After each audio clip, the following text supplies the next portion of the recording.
Hello everyone, peace be upon you. Before we begin, don't forget to hit the like button and subscribe, and stay with me until the end of the story. Also, leave a comment telling me which city and country you're watching from. I'd love to see how far my story has reached. For those of you who have already subscribed, I sincerely wish you good health, ease in all your affairs, abundant blessings, and may all your hopes and dreams come true. Amen. Now, let's begin the story. The heat came off the rock in slow waves that made the world bend. Boots chewed into dust and gravel as the patrol reached the mouth of Crimson Hollow Valley. Mick walked point with his rifle low and his eyes high, scanning the broken ridgelines the way you check a door handle before stepping inside. Heads up, he said on the net, voice calm. Don't let the word routine make you stupid. He didn't raise his tone. He never needed to. Tex drifted a half step to the right, easy grin hidden behind a crust of dust. Copy, Cap routine's my middle name, he said, then scanned through his optic like he meant it. Luke followed close with the radio pack digging into his shoulders, mouth a little open like he was fighting to breathe through powder. He kept tapping his earbud, checking the signal with nervous fingers. Marcus moved like ballast at the center, steady, taking everything in, counting faces, noticing small limps and tight grips. Devin brought up the rear, the youngest, eyes wide and darting but steady on his sightline whenever Mick looked back. The valley opened like a bowl. High walls, broken ledges, black seams of shadow where anyone with patience could wait all day. The light felt wrong, too bright, too flat. Mick could smell hot metal from his own kit. The map had called this a sweep to verify old intel. FOB Falcon Ridge wanted assurance the route was clear for supply runs later in the week. But Falcon Ridge sat behind radios and sat phones. Mick's team sat under glassy sky. Check in, Mick said. One by one he got the good noises, Tex's quick double-click, Marcus's steady, green, Luke's breathy, radio clean, Devin's, all good. He didn't believe in good.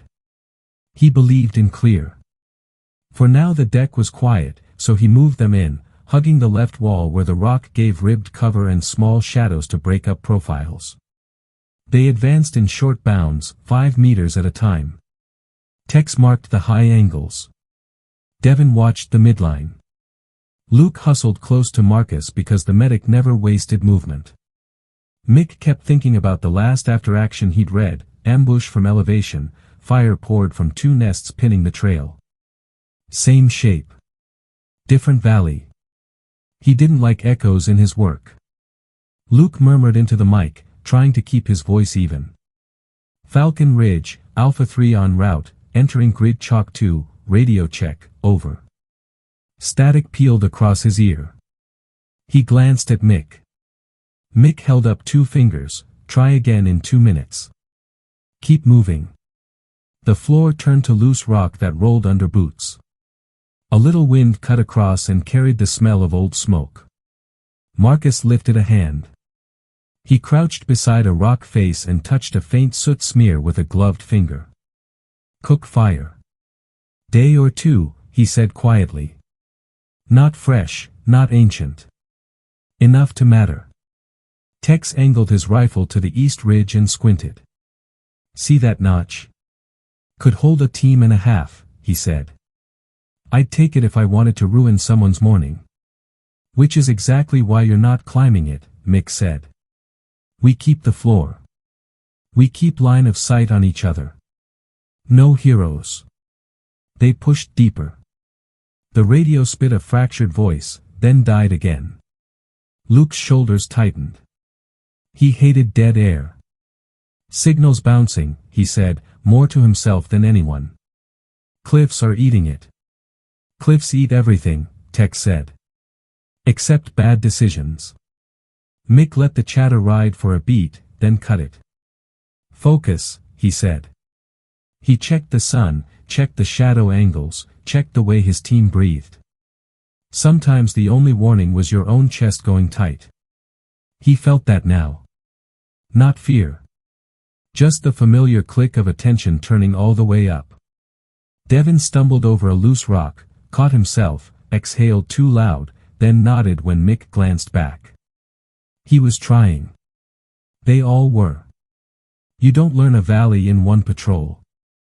You learn it one step, one echo, one wrong turn you don't make. They hit the narrow throat where the walls pinched closer. That was always the part Mick hated, the funnel that forced you to trust space you couldn't control. He signaled wedge tight, rifles high, eyes up. Marcus slid to Luke's shoulder. Tex picked up the right ridge like a dog catching scent. Devin's barrel tracked left and stayed there. Falcon Ridge, Alpha 3, still no contact, continuing sweep, Luke tried again. A hiss answered, then a thin voice broke through. Alpha 3, copy your move. Keep it, static 8 the rest. Luke winced. We're not alone out here, he said, and it wasn't a report. It was a feeling he needed to push out of his mouth. Mick slowed the pace half a beat. The soundscape changed. Fewer small echoes. A deeper hush. The kind of quiet that feels like someone holding breath. He raised a palm and the team flowed down into cover almost at once, each man finding rock like they had practiced it 1,000 times, because they had. He scanned the crestlines again. Nothing obvious. That was the problem. Tex whispered, "You want me to ping the ridge with a look-see?" "Negative," Mick said. "We don't start a conversation we can't finish." He took a knee, checked azimuth, checked exits. The far end of the valley bent left into a shallow slope that could lead to a safe lane. It could also be a cul-de-sac if someone owned the top. He weighed minutes and ammo and the feel in his teeth that said the day wanted to get worse. Marcus leaned in. "You're hearing it too," he said. "Not a question." Mick nodded once. He thought about the team, about the way Devin was breathing now, controlled, counting. The kid was learning. He thought about Luke's hands, twitchy on the handset. He thought about Tex's optic glued to glass and Marcus's calm like a weighted blanket they all hid under. "Okay," Mick said on net, low and even. "We stay disciplined. Short bounds. If it's quiet, it's because somebody wants us to move dumb. We don't move dumb." They started again. 10 meters. Pause. Eyes sweep. Another 10. The sun drifted a finger lower, but the heat never changed. Mick could taste salt and dust. He marked a series of dark cuts on the east ridge where rock broke into man-sized shadows. He didn't see movement. He still didn't like it. Luke finally caught a clean return from base. Alpha 3 to Falcon Ridge, continuing through Crimson Hollow. Requesting signal check every 5 minutes. Alpha 3, Falcon Ridge copies, the voice came, thin but whole. Report any change. Roger, Luke said, relief slipping into the word. Mick let that small win sit. He lifted his head just enough to look at the very top line again. Maybe nothing. Maybe everything. The map in his pocket said this was a corridor. The air said corridor or coffin, depending on who got the first word. He didn't know yet who would speak first. He only knew they were in it now, and the only way out was forward with your eyes up and your mind 2 steps ahead. He tapped his mic, a quiet signal the team knew by heart. Move. They went, and the valley answered. The first burst came from the east ridge, a hard metallic rip that tore dust off the ground in snapping lines. Mick's warning was halfway up his throat when rock exploded an inch from his cheek. "Contact right, east ridge," he barked, already dropping, already dragging his sightline up to where the muzzle flash stuttered behind a jagged lip of stone. Tex was faster than thought, rolling to a boulder and sending 2 short bursts toward the flash. "Machine gun nest, high angle, 200 meters, he called. The reply was a heavier belt-fed roar that chewed a trench across their path. Devin yelped, not from a hit, just the shock of air turning to knives around him, then crawled behind a slab that shook with impacts. Luke flattened over the radio pack, fingers white on the handset. "Falcon Ridge, Alpha 3 in contact, East Ridge, taking heavy fire, request support, over. Static slammed him in the ear. He tried again. Nothing but a wash of noise. Mick angled a look. He saw shapes, not faces, 2, maybe 3 gunners cycling in and out to keep the barrel cool, 1 spotter with glass. He put 3 disciplined rounds toward the spotter's edge, not expecting a hit, just buying half a second. Marcus, status, he snapped. Up, Marcus said, voice even, breath measured. Everyone up. No blood. Copy. Tex, mark left ledge, second flash, 3 fingers below crest. On it. Tex fired a controlled pair. The second flash blinked out. A third appeared higher and farther back, like the ridge itself had eyes. Devin gulped air, shoved fear into the pocket where you keep it when you can't afford it, and laid fire. Suppressing. His round sparked against stone. Not pretty. Not useless either. The belt-fed stutter hit a pause. Mick used it. Shift. 5 meters. Now. They moved in a low scramble, armor scraping, elbows digging into shale that wanted to slide them into the open. Rounds came from the west slope next, not full auto, but smart bursts that bracketed their new cover. They're doubling us, Tex said, teeth tight.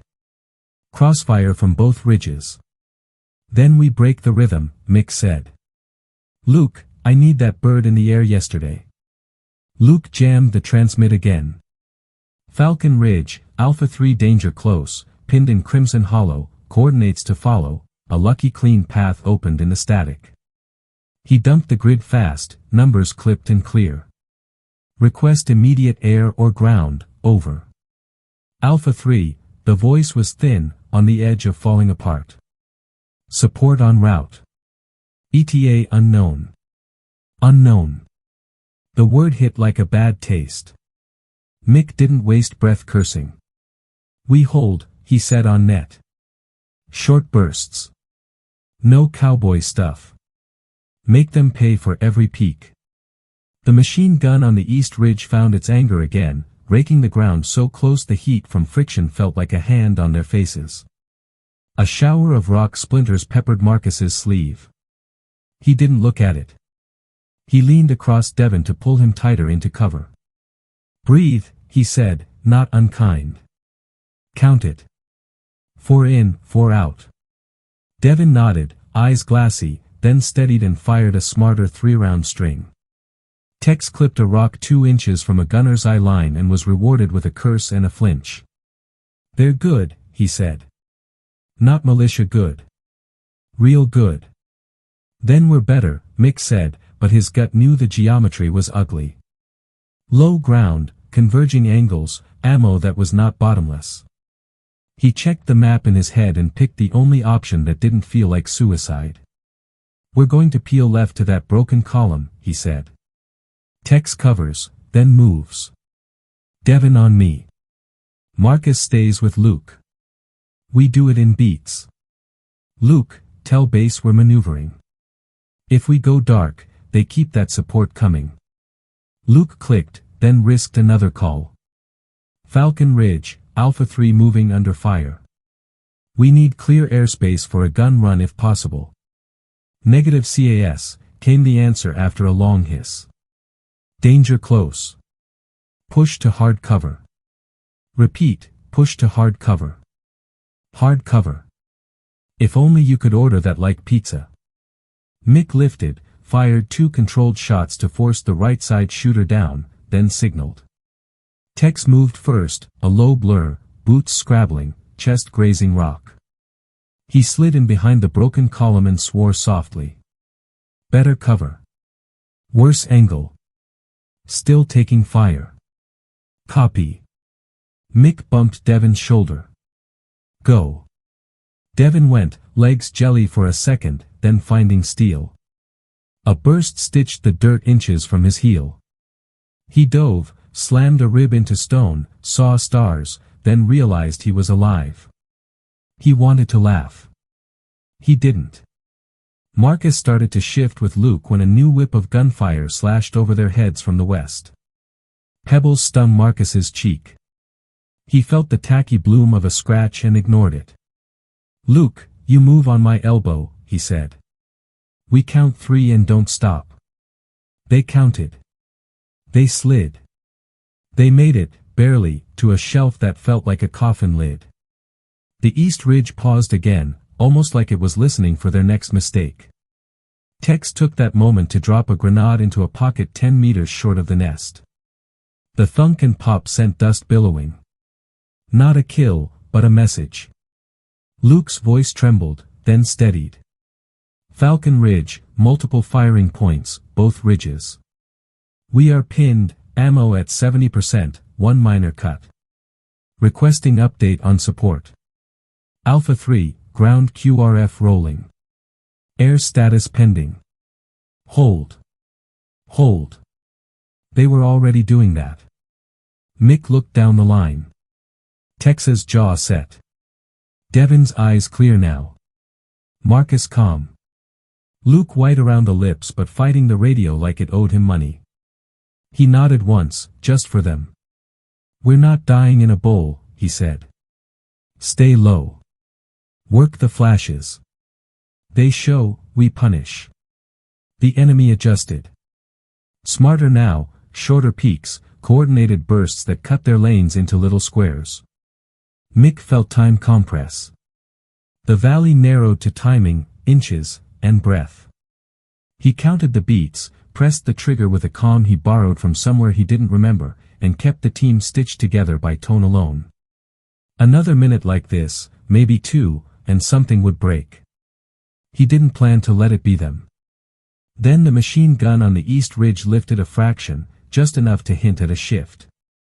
Mick opened his mouth to call it when the West Ridge answered with a harsher, closer bark. A new team was sliding down to flank. He tasted copper and grit. "Eyes left," he snapped. "They're moving to close us." Tex swore. Devin breathed. Marcus checked his last tourniquet like a habit. Luke pressed the mic so hard his knuckles went bloodless. The sky stayed big and empty. The radio hissed. The cliffs held their breath.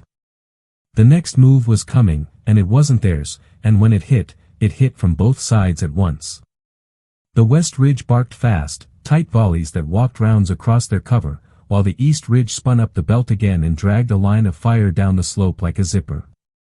Mick felt the rock shiver against his ribs. "Hold your lanes," he said, low. "Short bursts. Don't chase." He popped up long enough to slap 2 rounds where a spotter had shown binoculars a heartbeat earlier. The glass vanished. The shooting didn't. Tex leaned out and shaved a corner off a helmet that dared to peek. "They're probing for a collapse," he said.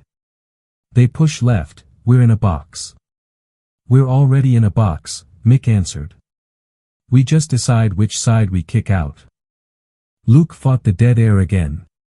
Falcon Ridge, Alpha 3 still pinned, taking coordinated fire. "Any update on air?" Static chewed the reply into useless noise. He pressed harder, bit his lip, tried again. Nothing. He tasted dust and a little blood and kept working the handset like it was a lifeline. Devin swallowed fear and copied Tex's rhythm. 2 shots, reset, 2 shots. He wasn't hitting much, but he was making peaks costly, and sometimes that's the whole job. Marcus stayed behind the line, scanning each man, listening for the change in breath that means bleeding you can't see. "We're still whole," he said to Mick, just loud enough. "Keep their heads down and we keep it that way." The West Ridge changed tone, closer, angrier. Shapes moved through a broken seam, trying to peel down and cut the team's flank. Mick tracked them, found a shoulder, tagged it, saw the figure fall back out of view. The response was instant. The East gun hosed his rock until it spat chips into his cheek. He tasted grit, blinked, and shoved the pain aside. "They want me to stop calling shots," he said. "I'm not obliging." Tex bumped him with an elbow. "I've got a gift for the East gun when he lifts again." The next time the barrel rose over the lip, Tex lobbed a 40mm. The thunk, the short arc, the tight pop, dust ballooned over the pit. The gun went quiet long enough for Mick to order a 5-meter slide. Move. They scuttled like crabs under surf, gained 3 bodies worth of better stone, and the ridges punished the ground where they had been. The brief silence stretched, then snapped. More fire. Smarter angles. Mick checked his ammo without looking, felt the count in his fingers. Not good, not bad yet. He raised the mic. We push again on my mark. We don't wait to get erased. Then a new sound cut through the mess. Not a roar. A single, hard crack that rang clean against the cliffs. The East Ridge machine gun coughed once and went dead. Nobody moved for a full second. Tex said what they were all thinking. That wasn't us. Another crack. A figure on the west seam dropped and didn't get back up. Mick's eyes went to the high line beyond the East Ridge, a place he'd written off because it looked like sky and rock and not much else. He saw nothing there. He didn't need to. He knew the sound. Sniper, he said flatly. Not theirs. Luke laughed once, a shaky, shocked sound. Where? Doesn't matter, Mick said. If she's ours, we use her. Move on her rhythm. The next minutes changed shape. Every time a muzzle showed, that clean crack took it away. The enemy slowed, then tightened, then tried to smoke the angles. White drifted across the east pits. A third crack punched through it and someone screamed short. Mick felt air return to his lungs in pieces. Tex, drive their left. Devin, watch the seam. Marcus with Luke. Copy, Tex said, energy back in his voice. He pushed a tight cadence that forced heads down. Devin mirrored him, cleaner now, barrel steady, fear swapped for purpose. Marcus laid a firm hand on Luke's shoulder. Work the net. You're doing fine. Luke tried again. Falcon Ridge, be advised, friendly overwatch engaging from high ground. Alpha 3 advancing in bounds. The reply came ragged but real, Alpha 3, QRF 10 to 15. Hold if able. Hold if able. With a guardian on the ridge, able meant pushing, not curling up and praying. Mick signaled. They bounded in pairs, every break covered by that unseen rifle. The sniper punished RPG hands before launch. She erased spotters. She clipped the assistant gunner when he reached for the feed. Every shot felt like a hand parting a curtain. The enemy adapted. They shifted to blind fire and short dashes, trying to triangulate her position. Round started chewing the rock 2 terraces above where Mick guessed she might be. He didn't like the sound. If they found her, his window closed. He could hear Tex thinking the same thing. They're hunting her. She knew that when she sent the first round, Mick said. We don't waste what she bought. Smoke thickened on the west seam. 3 shadows lunged through it, low and fast, aiming to cross the floor and get inside the team's cover. Devin caught the first with a lucky snap shot that took the runner's knee out from under him. The second tucked hard, rolled, came up shooting. Marcus slammed him back down with a 2-round center hit that surprised even Marcus. Still got it, Tex muttered, grinning despite himself. Another crack from above. The third runner sprawled in the dust and didn't move. The smoke drifted and revealed nothing where the phantom should have been. Mick checked the near exit again. The shallow bend was closer now, but still a long way under these guns. Luke, update. QRF 8 to 10, Luke said, breath steadier. No air. They want us to keep moving if we can. Then we can, Mick said. He raised the mic to the team. 2 more bounds. We commit on my call. If they peek, they pay. The ridges spit anger, but not as freely now. The clean shots overhead kept punishing greed. Tex took a graze along his plate carrier. he hissed and re-shouldered before Marcus could check him. Devin's elbow bled from rock, not rounds, and he cursed the sting but kept his sight right. Luke finally sounded like a man who trusted his own voice. Marcus kept glancing upslope, not at the enemy, but at the empty piece of sky where the Guardian was working. He didn't say it out loud, but everyone knew, if she fell, the floor turned to quicksand again. The West Seam tried one more coordinated push, smoke and staggered bursts. Mick raised to break it and felt that old familiar calm drop over him, the one that shows up when there's nothing left but the job. He placed 2 shots and clipped the lead shoulder. The line folded. Overhead, the crack came again, tight and close enough to swear you could see the wake of the bullet. Silence followed, a thin slice of it, sharp as glass. Mick didn't waste it. "Last bound," he said. "On me. Go." They went, hearts slamming, lungs burning, boots scraping. The bend opened enough to promise a way out if they could reach it. Behind them, the ridges spit a few last spiteful strings, then dulled as the sniper's rhythm took another piece off their will. Luke stumbled, caught himself, kept the radio high. Tex laughed once, high and relieved. Devin muttered thank you under his breath to a person he still couldn't see. Marcus stayed on flank, scanning for the one bad angle they missed. They slid into new rock that felt like a wall instead of a hope.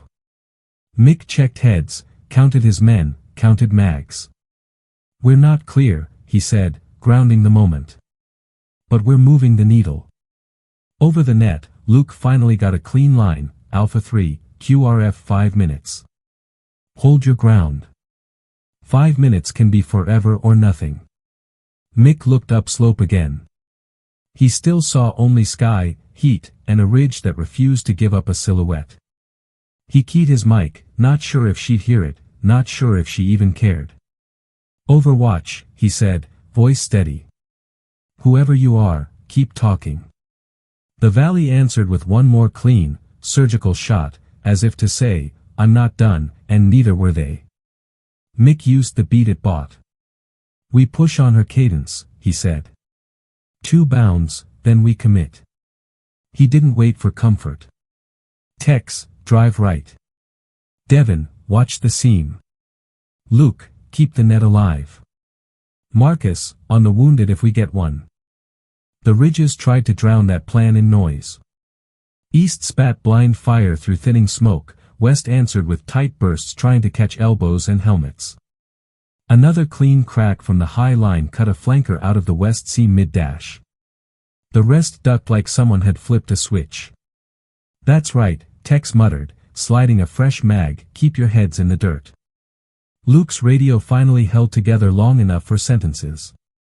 "Alpha 3, QRF 3 to 5, the operator at Falcon Ridge said. No CAS. Terrain's wrong. You're danger close." "Understood," Mick replied, voice steady. It wasn't comfort, but it was math. "We make our own sky." They moved. Tex went first, low and fast, shouldering into a slot of rock that cut the east line's angle. He fired a short, mean string that forced a peek back down. Devin mirrored him, cleaner than he'd been an hour ago, fear turned into focus. Marcus kept a palm between Luke's shoulder blades and steered him through a dirty crawl that made the radio pack groan. The sniper above, still invisible, still relentless, hit an assistant gunner's knuckles as he reached for a belt. The machine gun hiccuped, then stalled. The valley took a breath. It didn't last. New smoke poured off the east ridge, thicker, wider, carried on a low push of wind that turned lanes to fog. "They're masking," Tex said. "They're going to move under it." "Copy," Mick said. "We don't shoot ghosts. We shoot what matters." He listened for the one sound he didn't want. He got it, a faint metallic clank that didn't belong to rifles. "RPG," he snapped. "Watch the shoulders." The crack from above came a half-second later, flat and final. The first RPG man folded into the smoke like someone cut his strings. A second shape lunged for the tube. Another crack ended that idea. Luke exhaled a thin, broken laugh. Whoever she is, he said, don't stop. Rounds chewed the rock inches from Mick's ear. He didn't blink. Last bound to the bend, he said. We commit on my go. He lifted, tagged a muzzle flash, and felt the whole valley try to take his hat off. Then the shot from above beat the belt down again. Go. They went. Gravel slid, plates scraped, lungs burned. Devin stumbled on shifting shale, caught himself on raw knuckles, and kept moving. Marcus hauled Luke by webbing when his pack snagged. Tex carved a lane with 3-round bursts timed to the Overwatch cracks, a call-and-response that sounded like a metronome built out of violence. They hit the bend and found honest rock, heavy, cold, real cover that didn't feel like a wish. Mick counted heads, counted mags, counted seconds. We're not clear, he said. We're getting there. Luke keyed up with hands that finally looked steady. Falcon Ridge, Alpha 3 at bend marker, holding for pickup. Birds inbound, came back, and that was the first clean hope of the day. 60 to 90 seconds. 60 to 90 seconds in a kill bowl might as well be a year. The enemy decided to spend all they had left. West tried to flood the seam. East raked the rock. Smoke thickened again and then parted to show a silhouette shouldering one more launcher. The sniper's reply was instant, crack, and the tube tumbled harmless. Another silhouette took his place, and the crack came again. You could almost feel the ridge getting angry. They're hunting her hard now, Marcus said, eyes flicking to the high line where he still saw nothing. She knows, Mick said. We pay her back by not freezing. Rotor thump rolled over the cliffs, distant at first, then close enough to rattle teeth. The shadow of a black hawk slashed across the rock as it banked into the valley, door guns already spitting warning arcs at the ridges. Dust kicked into a storm. The radio squealed in Luke's ear. Alpha 3, mark your smoke. Mick popped green. The wind tore at it, but it was enough. We're moving to you, he told the crew, then to his team, this is it. We sprint on the gun. You go down, you crawl. If you can't crawl, you yell. Marcus drags. Nobody stops. The enemy heard the rotors too. Desperation makes people bold. 2 figures broke from the west seam, sprinting low, AKs on full. Tex cut the first. Devin clipped the second and the sniper erased the rest of his decision. East tried to bring the belt back up and caught doorgun hate for it. Still, a third RPG man got brave and popped up with a tube. The Overwatch crack was there, but this one got the rocket off wild. It screamed over the tail, exploded harmlessly against a far wall. The crew chief leaned into the door and waved like a lighthouse. Move. They moved. Marcus shouldered Devin when the kid's knee wobbled. Luke hunched around the radio like it was a newborn he wouldn't drop. Tex laughed once, crazed and bright, as rounds stitched dirt behind his heels. Mick ran last until he didn't, then ran first, then ran wherever someone needed a body to be. The bird settled in a storm of dust and hot wind. Hands reached. Boots hit the ramp. A round sparked off the lip and Marcus shoved Luke inside with both palms. In. Cole. Mick shouted, checking the line. Devin turned, eyes wide, and jumped the last gap. Tex planted a hand in the center of his plate and pushed him aboard. Marcus swung in after them. Mick stayed a heartbeat longer, firing tight to keep heads down, then sprinted and dove as doorgunners stitched the ridge. They were on. Not done.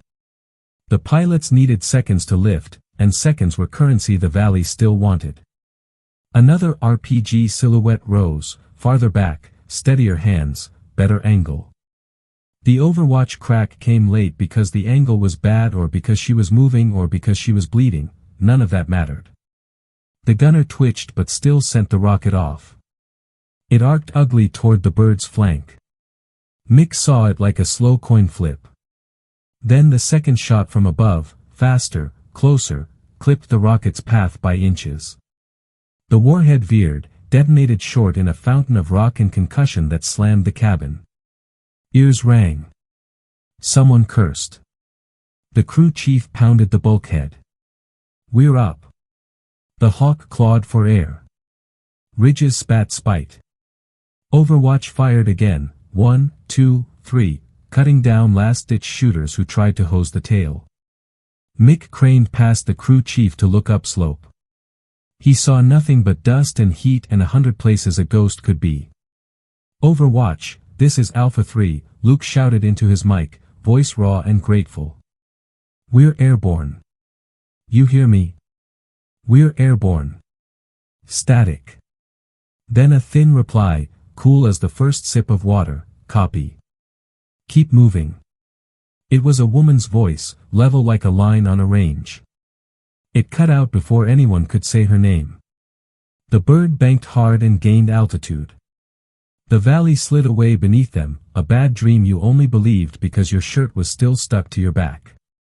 Door guns kept whispering into the rock until the angles died. The radio cleared into that weird post-contact quiet, where nobody trusts silence because it was just trying to kill you a minute ago. They took stock in the roar.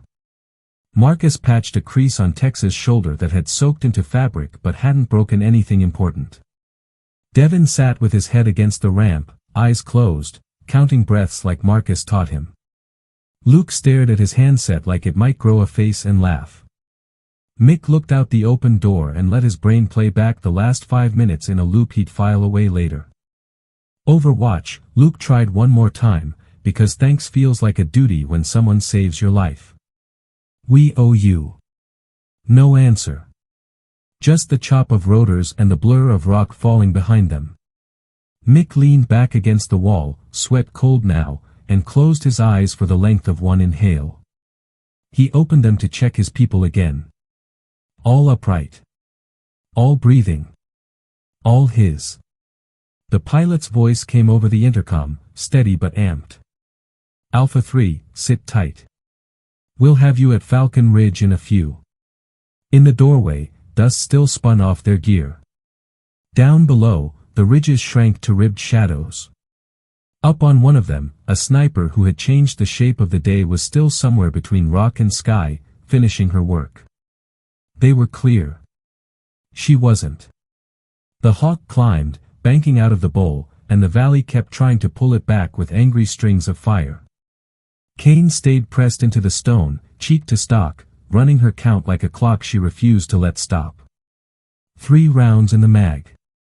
One more tucked at her belt. She shifted a meter left, slow, silent, then settled her scope on the mouth of an LMG pit that had gone quiet for the lift and was now waking up again. Breath in, half out, hold. Crack. The assistant gunner's hands flew open like he'd touched a hot stove, the belt spilled harmless across the dirt. Downrange, the helicopter was a noise now, not a shape. Good. Up here, the ridge was getting braver. Fighters crawled to angles that might box her if she stayed still. She didn't. She reverse scooted to the shallow cut she'd picked on the way in, low enough that rounds hissed over her back instead of through it. A burst threw chips into her jawline and she tasted dust and old metal. She let the sting ride. 2 rounds left. Overwatch to Falcon Ridge, she whispered into her mic, voice dry, air clipped. Friendly bird away with Alpha 3. West seems still active. Requesting QRF to High Ridge Extraction Point Delta. Static washed, then a thin answer pushed through, copy, Overwatch. QRF inbound. 7 to 10.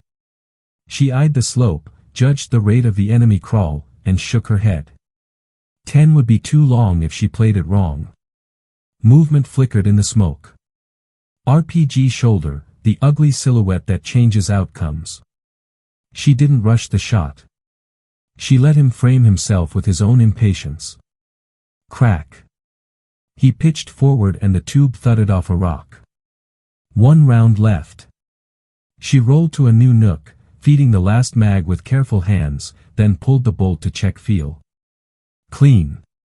The ridge screamed at where she had been, and that told her she'd timed it right. Below, Mick and the team rode the climb in a hard quiet that always follows a fight you didn't start but had to finish. Luke kept the handset to his ear, as if proximity could keep a line open. Overwatch, this is Alpha 3, we're clear of the valley, he said into nothing. Say again, we're clear. The crew chief heard the tone and leaned in.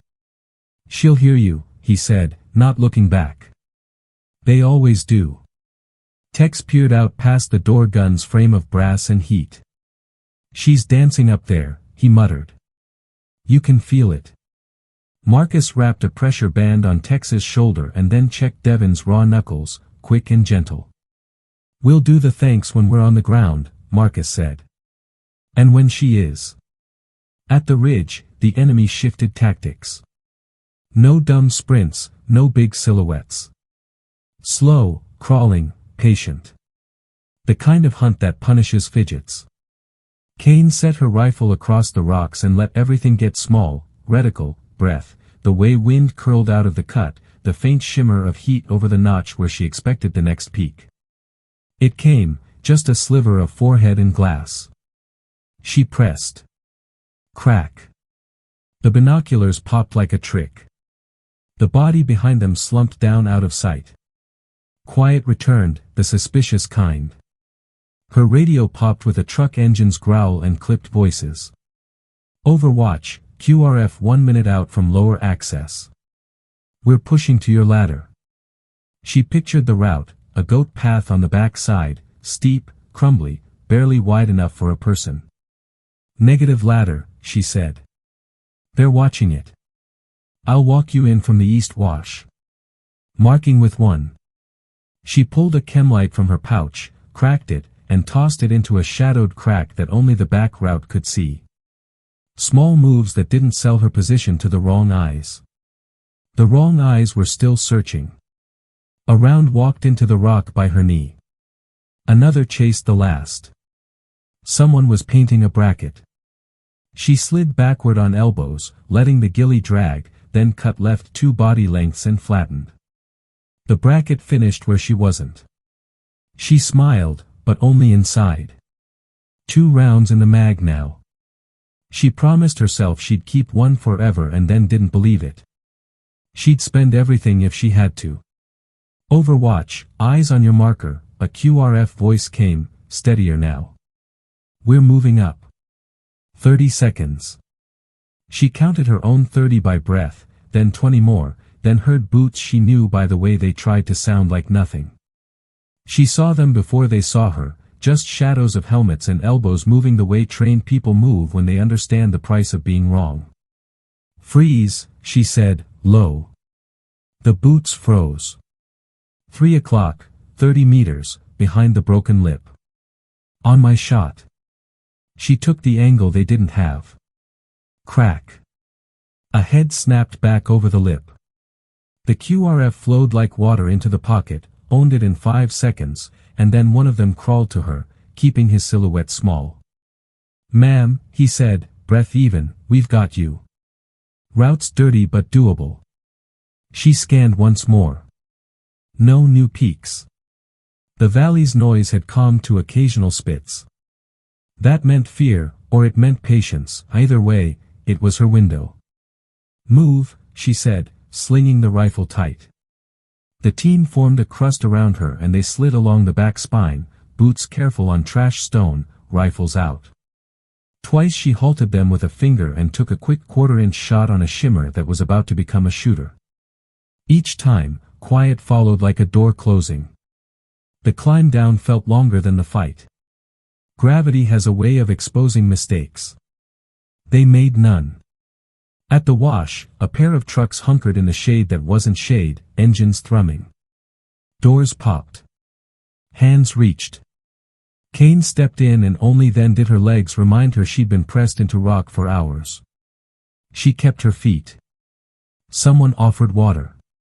She took a small swallow, held it in her mouth, then let it go down slow. Alpha 3, the QRF sergeant asked. Airborne, she said. All aboard. Then let's go home. Home was Falcon Ridge's dust pad in a wind that never stopped. The QRF truck rolled through the wire and braked hard. Kane climbed out with her rifle and her pack in a film of grit that made her look the same color as the valley. A few heads turned because word moves faster than trucks on days like this. No speeches. Just the automatic sorting of people who keep bases alive, medics from the aid station, an ops officer with a clipboard that would later grow paragraphs, a crew chief with grease on his sleeve who nodded once like he'd seen this movie. She paused at the pad as a hawk came in on final. She knew the tail number by sound because you learn those too. The ramp dropped. Mick came down first, stiff and moving like a man who wanted to see the ground with his own eyes.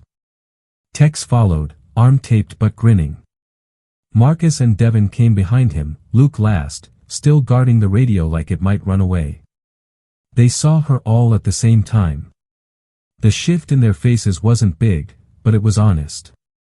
Mick stopped 2 paces out. He had dust in the lines of his face and a cut that would disappear by morning, and he looked more tired than he ever admitted. Overwatch, he said, like a name. It worked. She nodded once. You kept us vertical, he added. Every second. Kane didn't shrug and didn't take the weight. You kept moving, she said. That's the job. Marcus stepped up, looked at the scrape on her jaw, and held out a wipe like he was offended by blood, any blood. She took it. Devin tried to say thanks and said nothing instead. Tex stuck out a hand, changed his mind, and knocked his knuckles lightly against the stock of her rifle. Luke finally exhaled in a human way. We were in your hands, he said, quiet. You didn't drop us. Ops wanted statements. Med wanted vitals. The world wanted to turn the day into boxes and numbers before the sun went down. Mick gave the ops officer a look that said later. 5, he told his team. Water, shade, sit.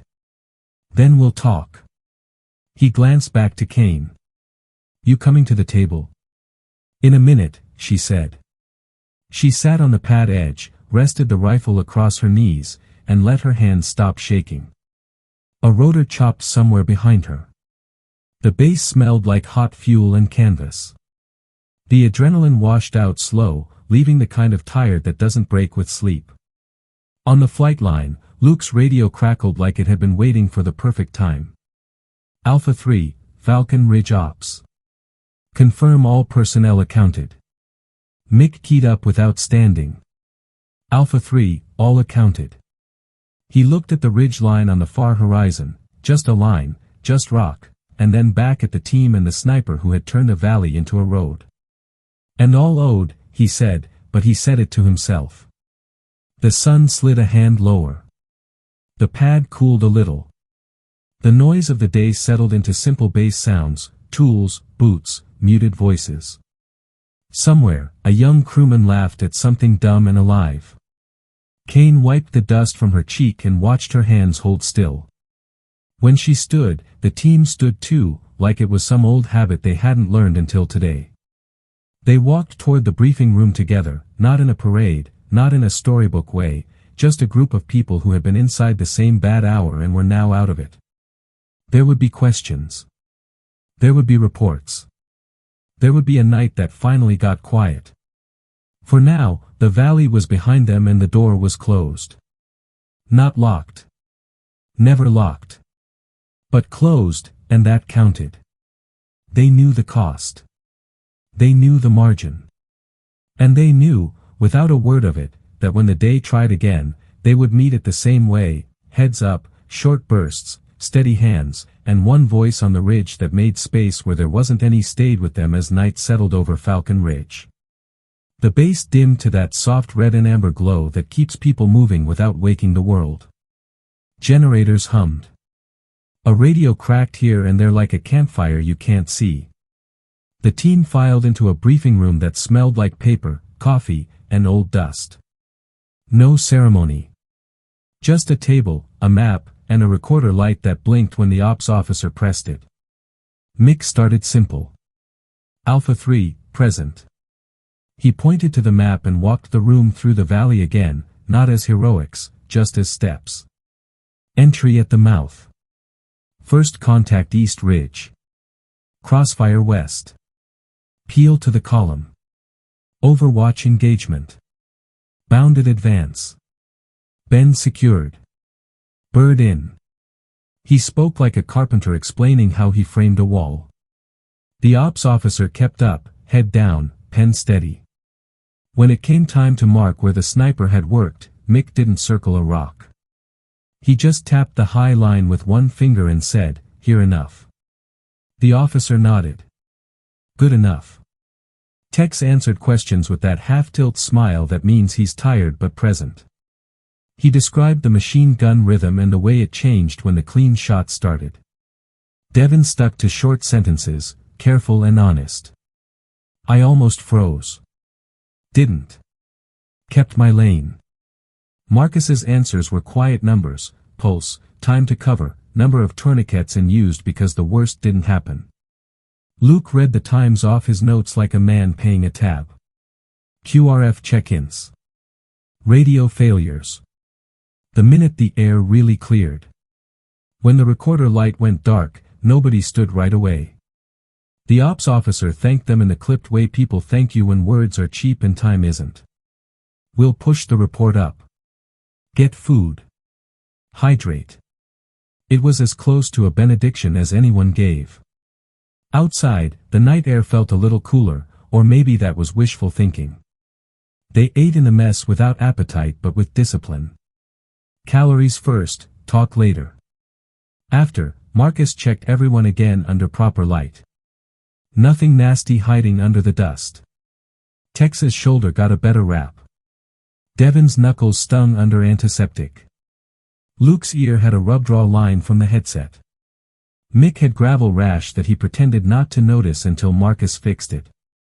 Kane showed up at the end of the row like a shadow that decided to be a person again. No fanfare. She poured bad coffee, dumped too much sugar in it, and sat across from Mick. For a minute nobody said anything, which was fine. Silence wasn't empty tonight. It was earned. Your timing, Mick said at last, felt like you were reading our pulses. Just counting, she said. Angles, wind, breathing. Same as you, different distance. She sipped and winced at the coffee. Heard your call at the bend. Radio was trash. I stayed on the rifle instead. That was the right call, he said. He wasn't building a moment. He meant it. Tex sat 2 chairs down, trying not to stare and failing. I said I'd buy the first round if we made it back, he said. This isn't a bar, but the sugar might kill you, so it counts. Kane's mouth twitched like a smile tried to get out and changed its mind. Save the round, she said. You'll need it somewhere with a roof you don't control. Luke cleared his throat. I couldn't get a clean thanks out over the net, he said, not looking at her, looking at the empty coffee cup he turned in his hands. So, thanks. Copy, she said, and that was enough. They broke up after midnight. The base doesn't sleep, but the people do when they can. Devin lay on his bunk and stared at the plywood above him. The valley replayed behind his eyes in fragments, the first burst, the dust, the way the world shrank to breath counts and trigger presses. In the edge of his hearing, he could still pick out that single shot from above. Not loud. Final. He let his chest rise and fall until his head finally went quiet. Tex wound up in the motor pool, because that's where he always ended a long day if he had a choice, near noise that made sense. He leaned against a tool cart and watched a crewman torque something until it stopped moving. Good torque, Tex said. The crewman shrugged. It's a bolt.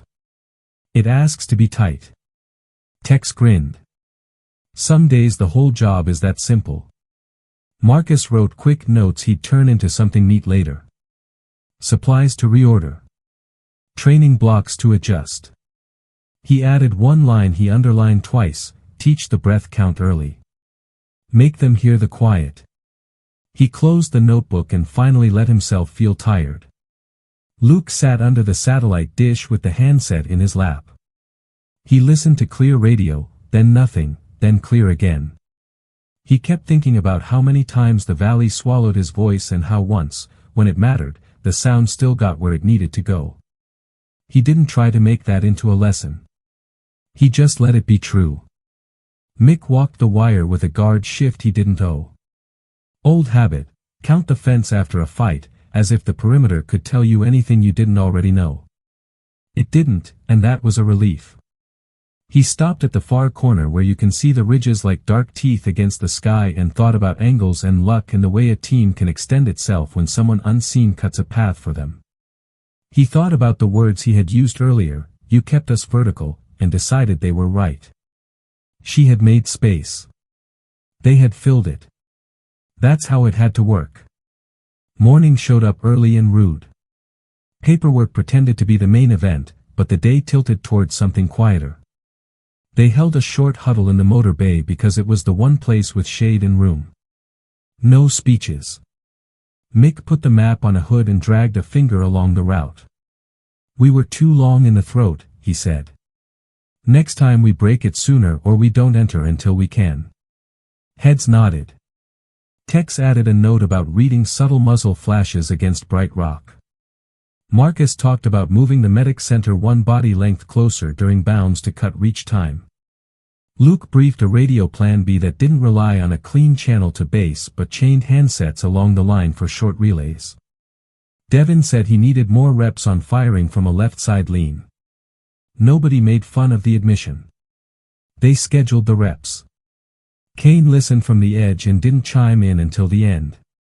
"You did one thing that saved you more than my rifle did," she said. "You kept moving. A bowl like that is designed to turn people into statues. Statues get chipped down. You didn't let them carve." Mick filed that sentence away where he keeps the handful that matter. The day dissolved into work. Gear got cleaned. Ammo got counted. Boots got relaced. A truck radiator got patched with a trick that only happens in places where parts take too long to arrive. The crew chief who greeted Kane the night before nodded to her again when she passed the pad. "Heard you kept that rocket off my tail," he said. She shrugged like she didn't recognize the story. "You kept your tail where I could help it," she said. By late afternoon, the report had climbed where reports climb, and life tilted back to steady.